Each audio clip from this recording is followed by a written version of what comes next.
জীবনটাকে নিজের দৃষ্টিভঙ্গি থেকে দেখা শুরু করুন। যে আপনার কথা বোঝে না তার কাছে নিজের গুরুত্ব ব্যাখ্যা করার কোনো প্রয়োজন নেই।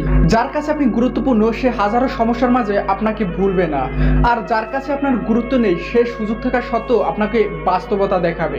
দুঃসময় যে পাশে থাকে না, সুসময়ে পাশে থাকার অধিকার তার নেই। ভালোবাসার অবহেলা কখনোই পাশাপাশি থাকতে পারে না।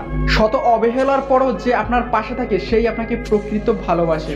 যে আপনাকে নিজের থেকেও বেশি গুরুত্ব দিবে সে শত ব্যস্ততার মাঝেও আপনার খবর নিবে। ব্যস্ততা একটা অজুহাত মাত্র, গুরুত্বের উপর নির্ভর করে কে আপনার কতটা খেয়াল রাখে। অর্থ, সম্পদ বা কেরিয়ার, যাদের কাছে বন্ধুত্ব বা সম্পর্কের একমাত্র মাপকাঠি তারা প্রচুর পরিমাণ স্বার্থপর হয়। প্রয়োজন শেষ হলে এই মানুষগুলো সম্পর্কটাকেই ভুলে যায়। সে তোমাকে ইগনোর করে তাকে তুমি তোমার পৃথিবী ভাবতে যেও না, কারণ যে যা পাওয়ার যোগ্য না তা পেয়ে গেলে তার যোগ্যতার বিচার করার অনুসরণই হারিয়ে ফেলে। পৃথিবীতে শেষ বলে কিছু নেই, সবকিছু শুরুর বাহানা মাত্র। তাই নিজের জীবনটাকে অন্যের জন্য বিলিয়ে দেওয়া বোকামি ছাড়া আর কিছুই না। একটা কথা মনে রাখবেন, যে আপনার সে কখনোই আপনাকে ইচ্ছাকৃতভাবে অবহেলা করবে না। আর